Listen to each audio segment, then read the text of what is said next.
musica di una chiesa meravigliosa, e adesso procediamo la nostra serata con questo bell'incontro presso questo bellissimo sito di Casa Rizzi. Ringraziamo i proprietari. Sarò brevissima, non voglio essere eccessivamente lunga, quindi solo un po' vi contestualizzo la situazione e vi ricordo che questo appuntamento fa parte del Festival Itinerante della Conoscenza Dialoghi, alla sua 6ª edizione e la prosecuzione delle 12 edizioni del Festival dell'Informazione con Mos Libri, e si caratterizza per la capacità di saper abbinare eventi culturali che spaziano dalle conferenze con argomenti d'attualità, dall'arte alla letteratura, dalla musica alla poesia, a luoghi della regione del Friuli Venezia Giulia, particolarmente spesso piccoli e fuori dai flussi turistici e culturali, ma interessanti dal punto di vista artistico, storico, culturale e naturalistico. Vi ricordo che Dialoghi al sostegno fondamentale della regione Friuli Venezia Giulia, cultura e turismo, ILCAM SPA, Le Vigne di Zamò, Rosenberg Italia SRL, CV Bank, SPA, Lega Coop del Friuli Venezia Giulia. Tra i partenariati, patrocini e collaborazioni ci sono 18 comuni, 3 enti religiosi, una dozzina di associazioni, le università di Udine e Trieste e l'ormai collaudata Convenzione Scuola Lavoro col Polo Liceale di Gorizia. Ricordo che, come accade ormai da diversi anni, il Festival Dialoghi è anche solidarietà, e per il 2022 ha attivato la raccolta fondi a favore del CRO di Aviano, l'Istituto Nazionale Tumori, struttura di ricovero e cura a carattere scientifico. Quindi vi invito veramente, fuori c'è la cassetta, a dare nel limite delle proprie disponibilità un contributo per riuscire a superare i 900 euro dell'anno scorso. È un piccolo segnale ma importantissimo per chi è meno fortunato di noi.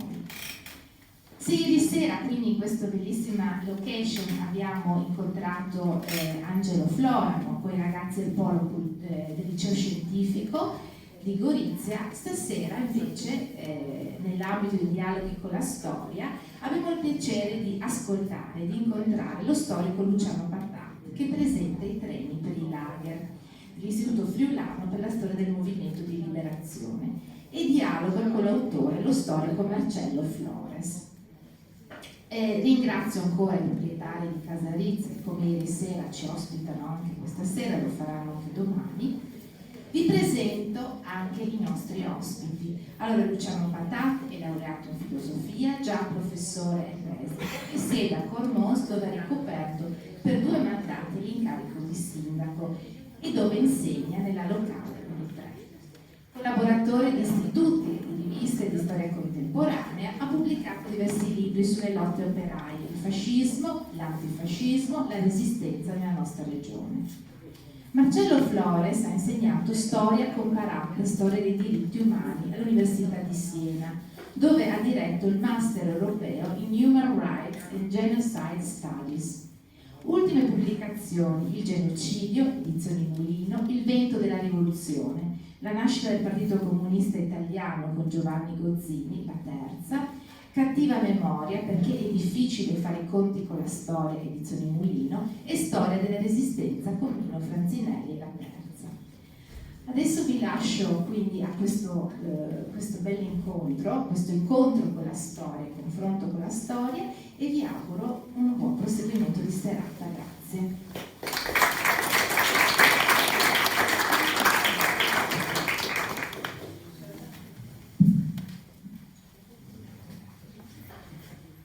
Buonasera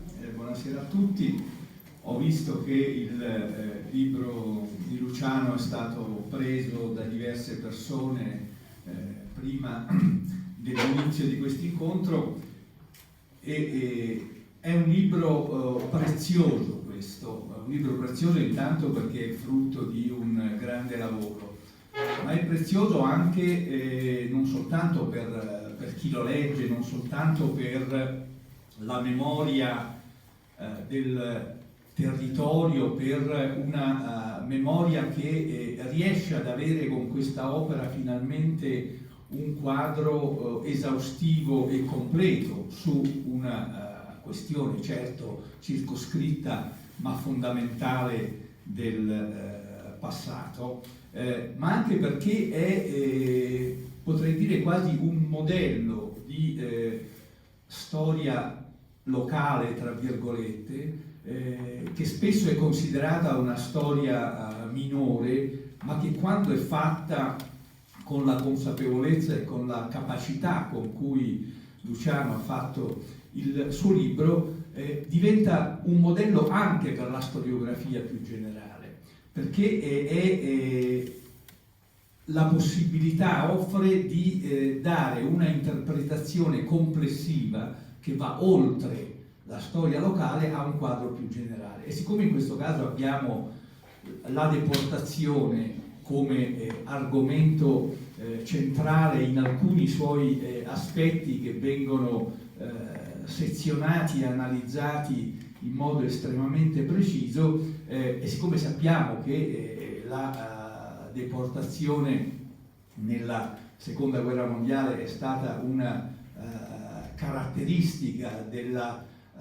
occupazione tedesca, della presenza della Repubblica Sociale, e che ha avuto in gran parte dell'Italia, soprattutto del centro-nord, un grande effetto, ecco che un'opera come questa diventa un modello per poter replicare in altre zone, anche più complesse dal punto di vista quantitativo, soprattutto probabilmente, con forse una minore coerenza di documentazione, quello che sappiamo. Attorno a che cosa Luciano Patata ha ricostruito la storia in modo estremamente preciso? Attorno alla prigionia e attorno al viaggio di deportazione. E quindi abbiamo che il carattere della repressione nazifascista, perché, come mette in evidenza in diverse parti del libro, quello che caratterizza questa repressione è che la gestione politica è del nazismo, ma non solo la complicità, ma spesso la manodopera e anche l'autonomia nella concretizzazione delle indicazioni naziste sono da parte delle forze fasciste, o comunque delle forze istituzionali della Repubblica Sociale, della polizia, dei carabinieri, della milizia, della difesa territoriale, e abbiamo quindi che l'itinerario, lo spessore, la profondità e anche la malvagità che è sintomo di un non legame con la guerra, perché la violenza che viene espressa, soprattutto io penso nell'ultimo periodo, quando ormai la guerra è chiaramente persa, fa parte di quella sorta di violenza connaturata che il fascismo ha maturato fin dalla marcia su Roma, e che rimane la sua costante da esplicarsi contro quelli che sono considerati nemici, sempre e comunque indipendentemente dal contesto in cui ci si muove. E quindi gli arresti, come vengono fatti, da chi vengono fatti, coloro che vengono uccisi, coloro che vengono torturati, coloro che vengono invece spediti nei campi di deportazione. È costruito insieme a schede biografiche ovviamente sintetiche, ma che illuminano la varietà di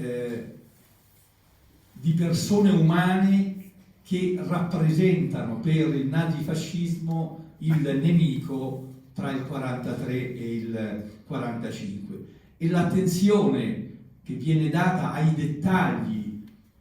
di questa repressione quotidiana nel momento dell'arresto, nel momento degli interrogatori e delle violenze e delle torture in prigione, nelle modalità della deportazione, nell'umiliazione con cui avviene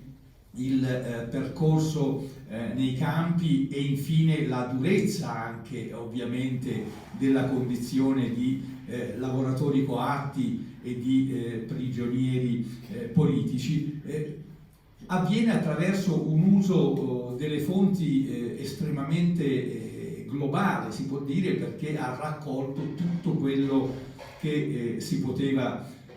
raccogliere, partendo da una fonte poco usata e che lui è riuscito invece, e mi auguro che proprio questo esempio possa essere fatto in tanti altri posti, i registri carcerari, dove è tutto raccontato, certo nel linguaggio burocratico e apparentemente neutrale, ma che invece mostrano le modalità di questa violenza e che quindi riescono,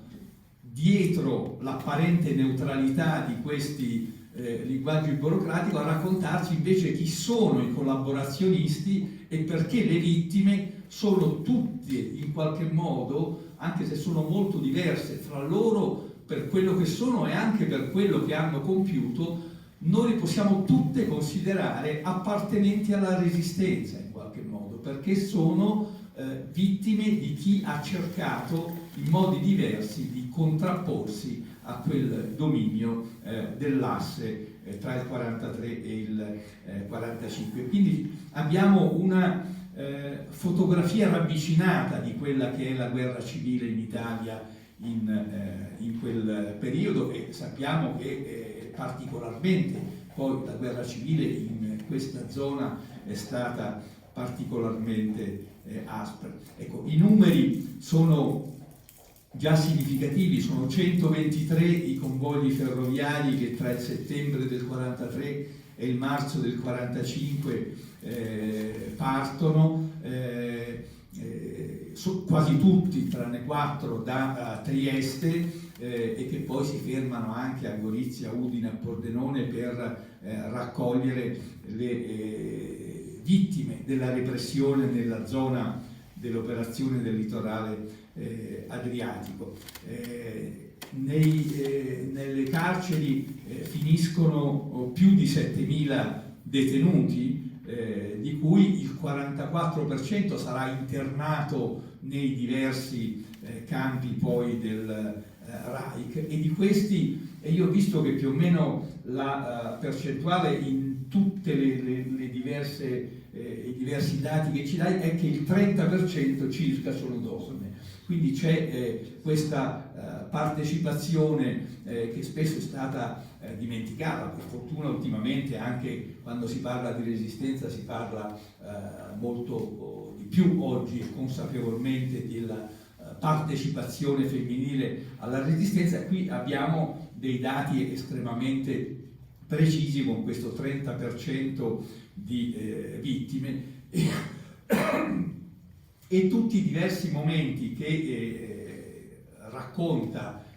nelle dinamiche, nel loro significato e poi nei numeri che sono significativi e importanti, sono inframmezzati da una serie di testimonianze che non sono certamente tutte quelle che aveva trovato, ma molte, e una delle prime, se non ricordo male, è quella di Loris Fortuna, per esempio. Quindi ci sono personaggi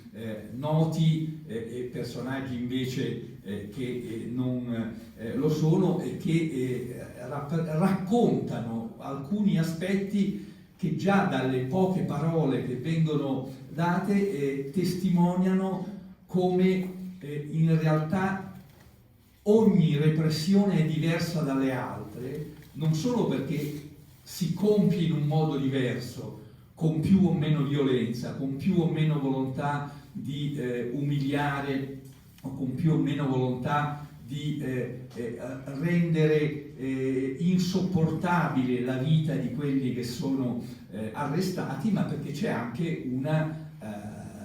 risposta diversa da parte di ognuno, la capacità quindi di reagire, di resistere, di pensare al futuro, di sperare. Quindi noi abbiamo anche, da un punto di vista, potremmo dire, della psicologia delle vittime della repressione, un grande affresco che ci permette, oltre ai numeri che sono significativi, di comprendere cos'è stata la storia di questa repressione. Le partenze. Io vorrei chiederti intanto, ho visto che il picco delle partenze sono soprattutto in 3 mesi, e vorrei capire se questo si deve a qualcosa o è in qualche modo legato soprattutto a delle scelte di accentuazione della repressione da parte dei tedeschi e dei fascisti nel giugno del 44, nel novembre del 44 e nel febbraio del 45. Questi sono i 3 mesi in cui c'è il massimo picco delle partenze, così come per i lavoratori coatti che vengono mandati quasi tutti, mi sembra di aver capito, in Carinzia a lavorare, il picco è invece nel novembre del 44 e nel gennaio del 45. Quindi quando ormai la guerra da parte dei tedeschi è in qualche modo evidentemente sulla strada della sconfitta. C'è la parte che riguarda la lisiera di San Sabba, dove anche su un numero limitato passa, sono 18 i morti nella lisiera, i fucilati che sono 55, e poi c'è tutto il racconto estremamente dettagliato dei convogli che invece partono e vanno nei diversi campi. Ora, i campi in cui vanno i deportati di Gorizia, perché qui stiamo parlando solo dei deportati di Gorizia, sono praticamente tutti i campi più importanti conosciuti, da Dachau a Auschwitz, da Buchenwald a Mauthausen, da Ravensbrück per le donne a Flossenburg. E l'ultimo viaggio è quello che porta per esempio a Dachau gli uomini e a Bergen-Belsen invece le donne, e che avviene alla fine del febbraio del 45, in cui di nuovo ci sono 182 uomini e 68 donne. Anche qui ci sono delle belle testimonianze. Le schede biografiche che vengono raccolte alla fine e che possono, se uno le scorre rapidamente, sembrare ripetitive perché sono 3-4 righe per ogni persona, e invece a leggerle davvero viene fuori come in quelle 3-4 righe abbiamo un universo di umanità e di esperienza passata e nel dolore della sofferenza estremamente diversificate, oltre che a essere un omaggio sincero, perché è completo a tutte quante le vittime di questo lavoro. Ecco, io credo che un'opera del genere, anche se certamente non può essere considerata una lettura vincente, perché è una lettura terribile, anche solo se si scorrono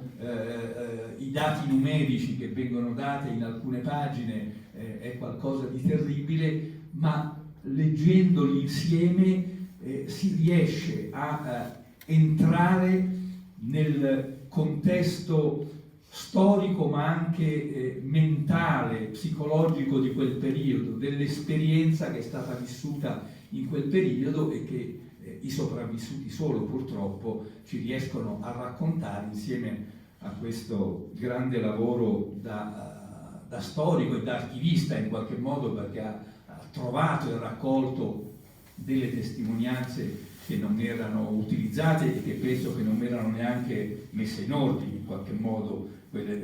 del carcere, e che Luciano ci è riuscito a dare.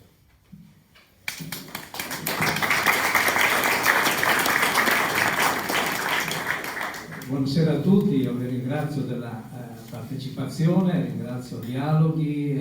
ringrazio anche Marcello che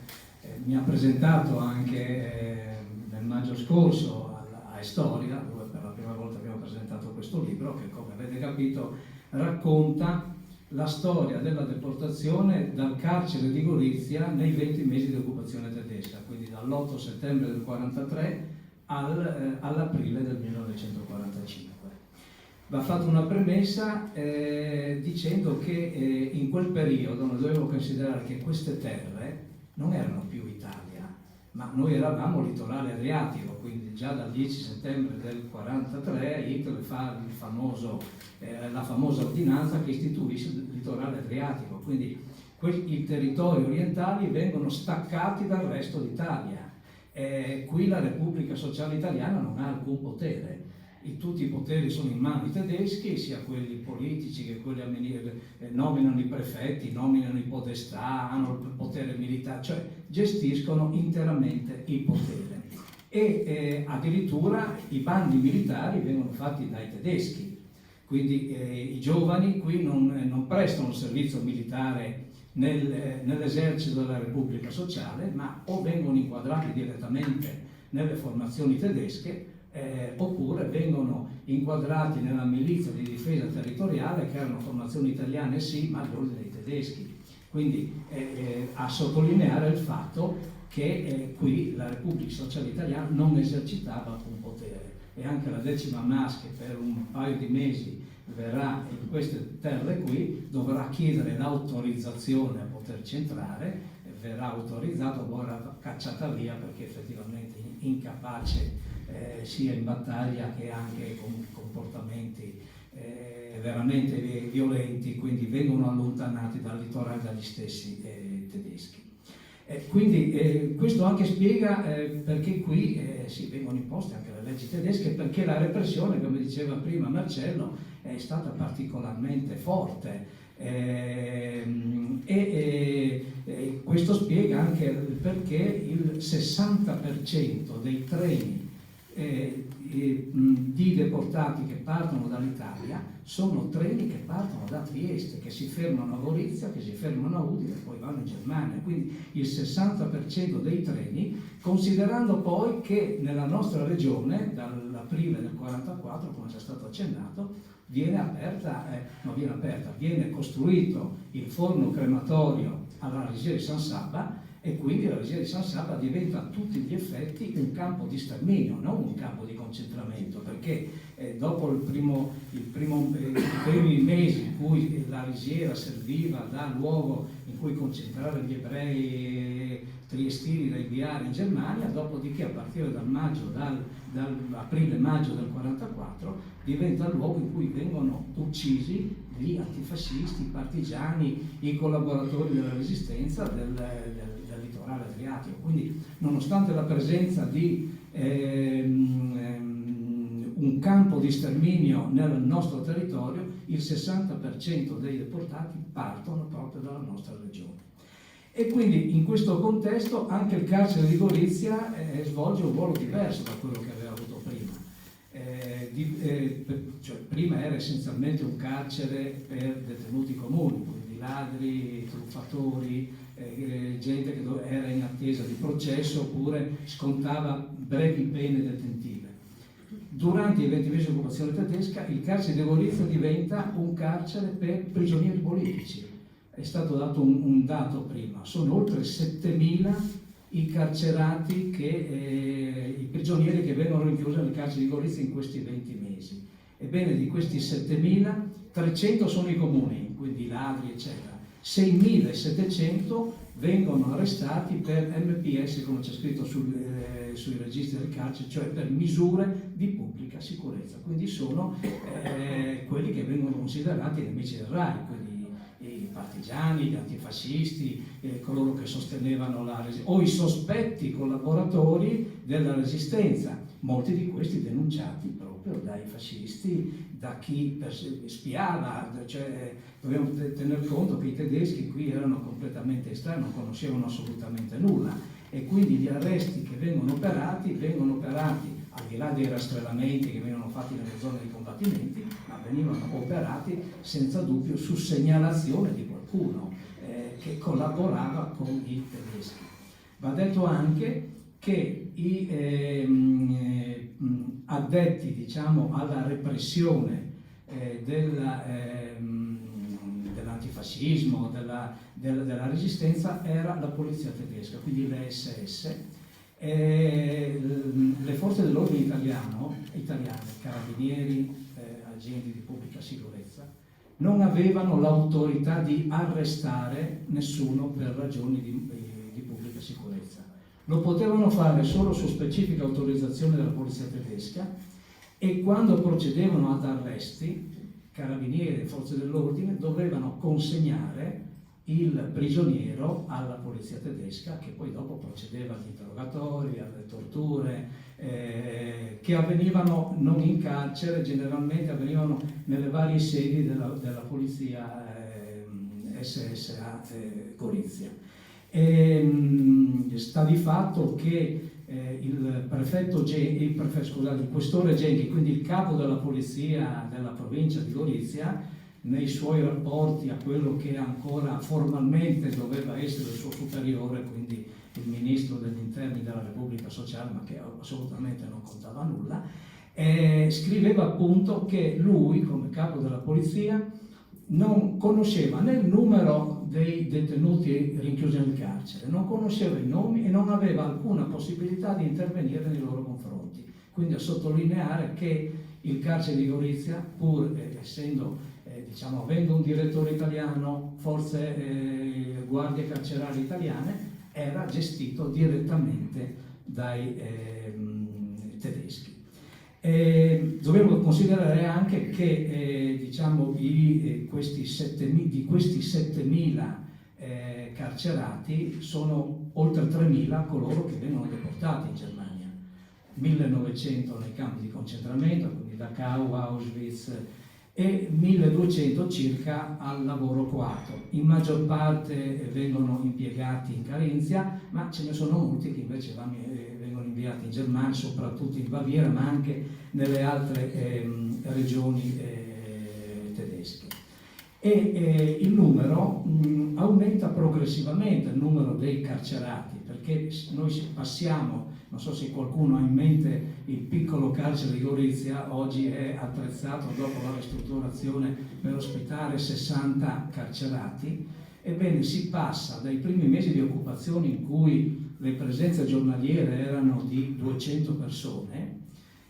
si raddoppiano, più che si raddoppiano nel corso del 1944, quando mediamente sono presenti 400-500 persone, e aumentano ulteriormente negli ultimi mesi di guerra. Negli ultimi 2 mesi, marzo e aprile, si raggiungono le punte di 600 carcerati presenti. La punta più elevata la si registra proprio alla fine della guerra, l'11 di aprile, con 689 detenuti rinchiusi nel carcere di Gorizia. Immaginiamo le condizioni di vita di questa gente. Sì, quindi come è già stato detto, un dato importante è rappresentato anche dal fatto che il 30% dei deportati sono donne. È un dato veramente notevole rispetto, alla deportazione nazionale. Da dove arrivavano questi carcerati? Dobbiamo tenere conto che arrivavano per il 75% abbondante dall'allora provincia di Gorizia. Va chiarito che l'allora provincia di Gorizia era una provincia per 3/4 slovena, perché comprendeva la parte friulana, i comuni del Gradiscano Corbonese, la città di Gorizia, però si estendeva in territori che oggi sono Slovenia, quindi la Valle dell'Isonzo fino a Tolmino e Caporetto, la Valle del Lipacco, Aidusina, il Carso, quindi era una provincia abitata in larga parte da popolazione slovena, e questo anche spiega l'intensità della repressione, proprio perché dobbiamo tenere conto che nella provincia di Gorizia la resistenza armata inizia all'indomani dell'invasione italiana della Jugoslavia, quindi già alla fine del 1941 si costituiscono anche qui sul Colle nostro le prime formazioni partigiane slovene, e quindi la resistenza anti-italiana era già iniziata nel 1941 e dopo si esplode dopo l'8 settembre, quindi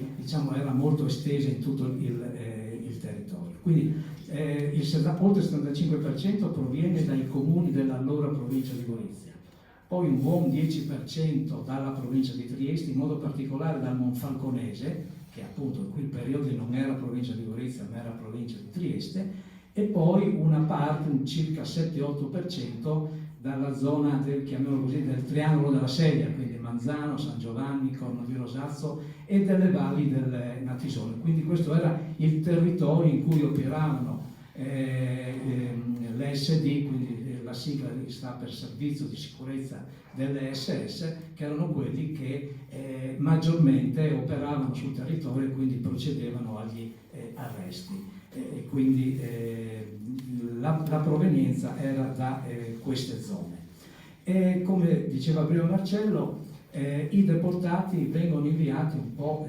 in tutti i principali campi tedeschi.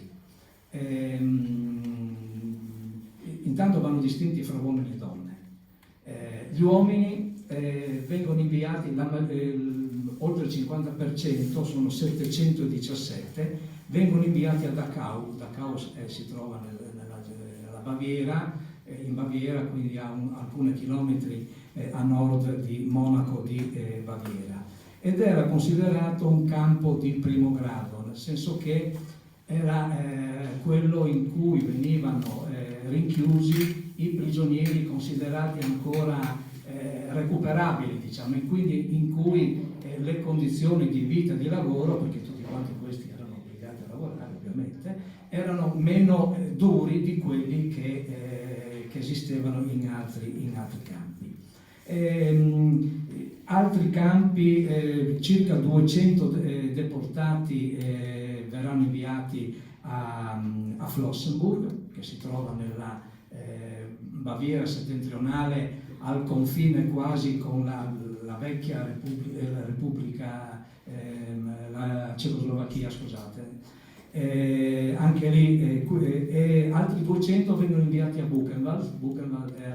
si trovava nella Germania orientale, e entrambi questi campi venivano considerati di seconda categoria dai tedeschi, quindi erano di tre: prima categoria Dachau, seconda categoria Flossenburg e Buchenwald, quindi laddove le condizioni di vita erano più dure, ma ancora in cui si riteneva che i prigionieri potessero essere rieducati. Oltre un centinaio verranno inviati a Mauthausen. Sto parlando sempre di uomini, quindi Mauthausen si trova nell'Austria settentrionale, in Alta Austria, e questo invece era un campo di terzo livello, cioè il campo in cui il prigioniero doveva essere sfruttato al massimo, e quando non era più in grado di lavorare veniva eliminato. Il destino delle donne era diverso, perché fino al novembre del 1944 tutte le donne del territorio vengono inviate ad Auschwitz, quindi siamo in Polonia. Va chiarito che ad Auschwitz c'erano tre campi principali: Auschwitz 1, 2, 3. Auschwitz 1 e Auschwitz 3 erano campi di lavoro, considerati sempre di secondo livello, come Flossenburg e Buchenwald. Auschwitz 2, conosciuto come Birkenau, questo era il campo di sterminio, quindi praticamente laddove venivano inviati quelle categorie di persone che dovevano essere eliminate subito, quindi ebrei, sinti, i testimoni di Geova, gli omosessuali, eccetera, e dove andranno a finire i 27 ebrei goriziani che verranno arrestati e che andranno a finire appunto ad Auschwitz. Quasi tutti verranno uccisi lo stesso giorno dell'ingresso nel campo. Va ricordato che, per esempio, la mamma del famoso noto filosofo goriziano Mittelstetter morirà addirittura sul treno, quindi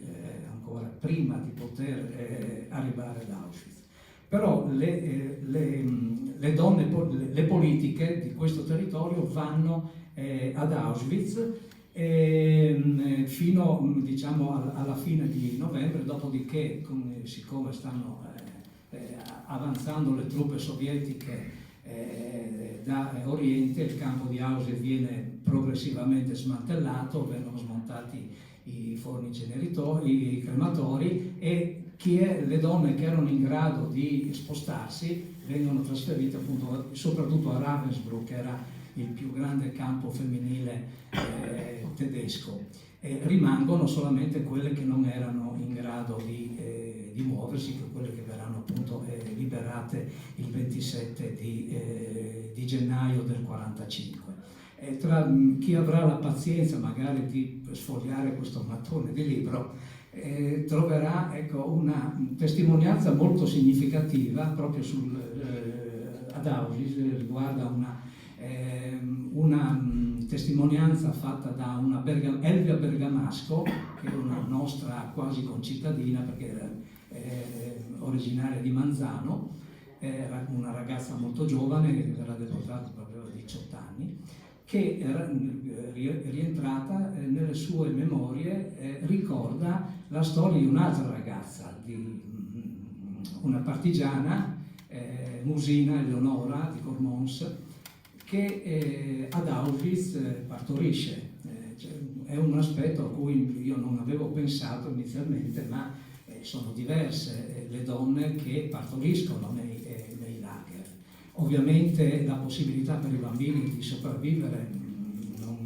non esistevano, anche perché non erano in grado di